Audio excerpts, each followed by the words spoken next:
Hi everyone, we're still in Chapter 9 covering the epidemiological measures. So in the last part I talked about what epidemiology is, and in this part I want to talk about how we actually can measure rates of infection or numbers of people who are infected, numbers of people who have died, and kind of start to put things in a way that scientists can analyze it and hopefully understand the course of a disease better. So we're going to talk about why these epidemiological measures are useful. We'll also talk about the difference between measures of frequency, so how often something occurs within a population, and also measures of association, meaning what is it associated with, and we'll talk a little bit about how that can be tricky. In addition, you should know the vocabulary words of what a population is, what morbidity means, and then what mortality means. And lastly, we'll also talk about how rates are determined, proportions, and also ratios. And you've probably been hearing these in the news, so hopefully this is a chance to kind of hear them in a way that makes sense for where you are today. So when we think about the measures that we look at, some of the things that we look at are ratios. So we might look at the ratio of infected people against a population. We also look at proportions. So what proportion does that mean? Is infected or not? And then the rate, and this is the one that's probably most commonly being discussed in the news right now, is how fast are we seeing those numbers of infected or numbers of deaths go up? And that kind of tells us where we are on a particular curve for a particular disease. So you might hear on these numerical measures things like 1 in 4 people currently has a sexually transmitted infection, or right now we would be looking at maybe the ratio or proportions that we would see with coronavirus. So when we look at this, these are presented as data, and the numbers that we often look at, the first of which is rate, the definition of that is used to measure the occurrence of an event over time. So right now we've been talking about the rate of coronavirus infection in different countries, and how often we're seeing infected people over a given period of time. And so that would be the rate. The ratio would be looking at the occurrence of that event in one group. So maybe we're looking at the ratio within men and women compared to another group, right? So what is the ratio of how many men are infected versus women? You've probably seen that we've actually seen the ratio that it looks like men tend to be in a higher ratio of who is getting or there's a higher ratio of men getting infected than women. In addition, we look at proportion. What percentage of a whole population? So we can actually look at the populations of different countries, South Korea, Japan, China, and see what percentage of a whole were infected and how many people died.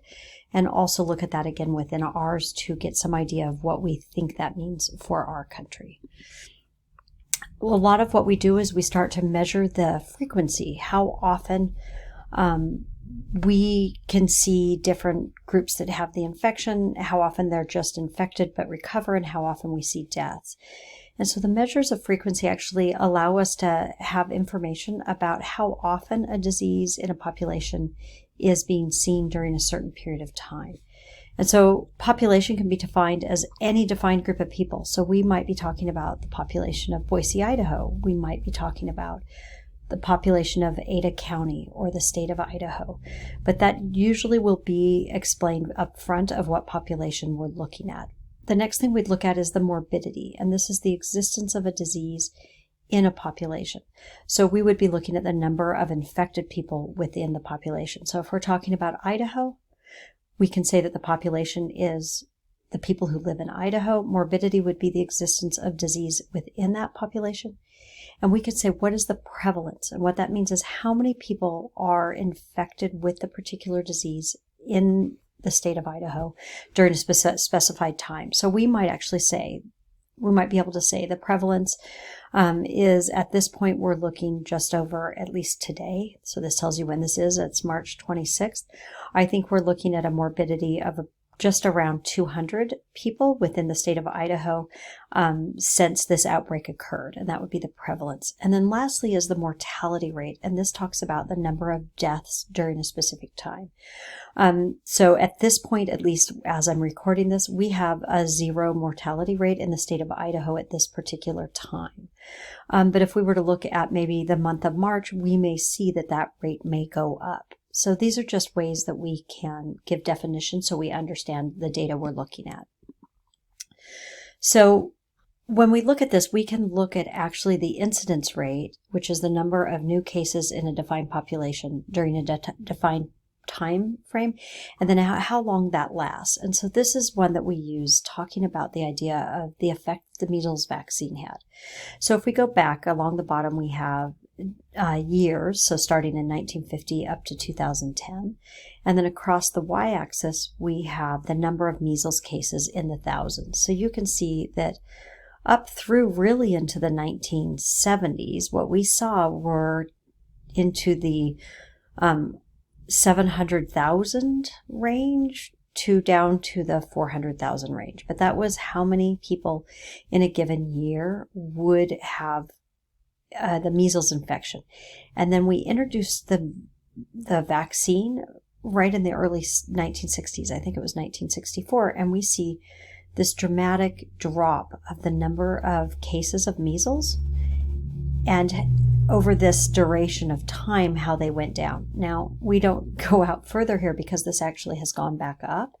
And a lot of that has to do with this, the idea that the vaccination, we've seen a decrease in the number of people being vaccinated. Currently, if we looked at this incidence rate over duration, you've probably seen what the coronavirus has done, which has been kind of an exponential growth, but at some point we expect it will hit a peak and then we'll kind of go back down. And so that's actually what you're looking at, is the number of cases of the coronavirus over time, but rather than being in years, right now we're either looking at days or weeks. So as we collect this data in public health, this allows us to start to see if there's associations that can be determined, meaning that are there things that we're starting to see that maybe we see increases of the number of cases in one area or one population versus another, and maybe be able to look at the associations that could be risk factors that may be linked with these cases. By now, you probably have heard that New York has a higher they have a higher rate of incidence at this point. And a lot of that we think has to do with density, the amount of people that live in a particular area, right? And we know that this is being transmitted from person to person. The more people you put into a smaller area, the more likely that could be. And that's one of the reasons why we're actually saying people need to shelter at home and to have the social distancing. And so that's kind of what public health officials have been doing, is warn people about how to avoid these certain infections. That means staying home, washing your hands, all those things.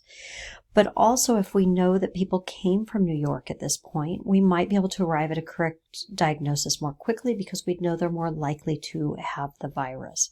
So hopefully that helps you understand how we can look at things that are associated with the disease outbreak and be able to make some decisions. Now, this is not always the case, and so I want to talk a little bit about the idea of correlation does not imply causation. So correlation just means that there are associations that we see between diseases and some risk factors. But generally, it takes a lot more research to actually say that the risk factor then is the cause of the particular disease. And so just because two things occur around the same time or place does not make them linked. And the example that often comes out is the idea that when polio was first having really high numbers, we were having large outbreaks of polio. What we saw were we were also seeing high amounts of ice cream being consumed in this time. And so there was this thought, is there something about ice cream that's causing polio? And we were able to take a step back and look at that and recognize that polio was often transmitted through pools in the summer. So thinking summer, what do we consume more of? It would be ice cream. So ice cream didn't actually cause polio, but there was a correlation to the time frame that we were seeing these polio outbreaks. Again, we see the same thing with vaccines and autism. Probably most of you have heard that from that debunked paper, there was this idea that autism was being caused by vaccines in kind of the toddler age kids, so 1.5 to kind of 3-year-olds. And what we're now seeing is that autism is actually diagnosed around that time, which happens to correlate with the time that we're normally giving vaccines.